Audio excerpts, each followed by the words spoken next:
ลองเป็นอายดูสิหูว่าบอกเป็นจังได้ยังบ่ได้ทันเตรียมหัวใจเพื่อเอาไว้ฟังคำบอกลาลองเป็นอายดู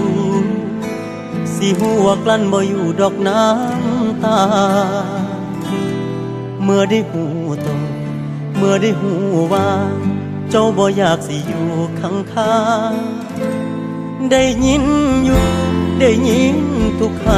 ำที่เจ้าพยายามขอโทษทุกอย่างแต่หัวใจอ้ายกำลังพังหูบ่น่า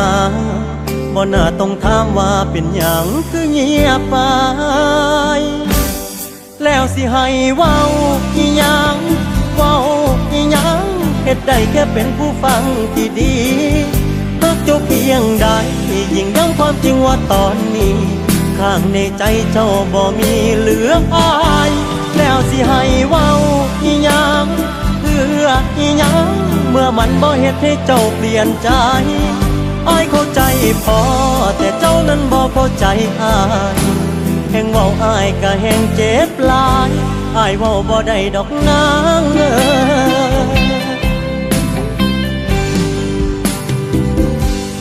คำที่อยากเว้าคืออ้ายสิขอให้เจ้าบ่ต้องไปแต่ก็ได้เว้าแค่ในใจ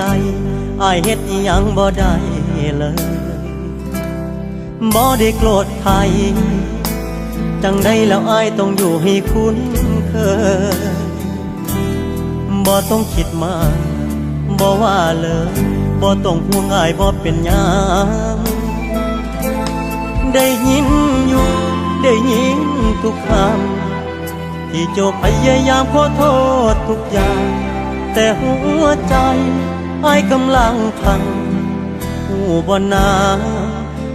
ต้องถามว่าเป็นหยังคือเงียบไปแล้วสิให้เว้าอีหยังเว้า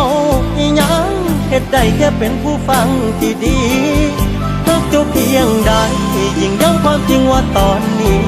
ข้างในใจเจ้าบ่มีเหลืออายแล้วสิให้เว้าอีหยัง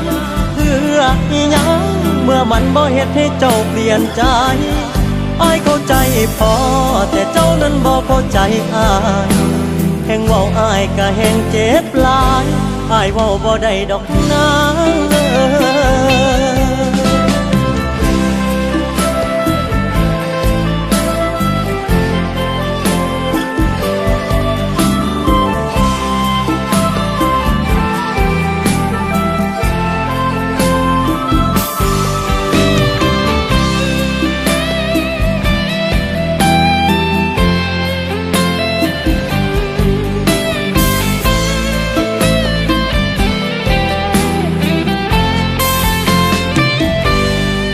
สิให้เว้าอีหยังเว้าอีหยังเฮ็ดได้แค่เป็นผู้ฟังที่ดีฮักเจ้าเพียงใดยิ่งย้ำความจริงว่าตอนนี้ข้างในใจเจ้าบ่มีเหลืออายแล้วสิให้เว้าอีหยังเพื่ออีหยังเมื่อมันบ่เฮ็ดให้เจ้าเปลี่ยนใจอ้ายเข้าใจพอแต่เจ้านั้นบ่เข้าใจอ้ายคันเว้าอ้ายต้องน้ำตาไหลอ้ายเว้าบ่ได้ดอกนางคันเว้าอ้ายต้องน้ำตาไหล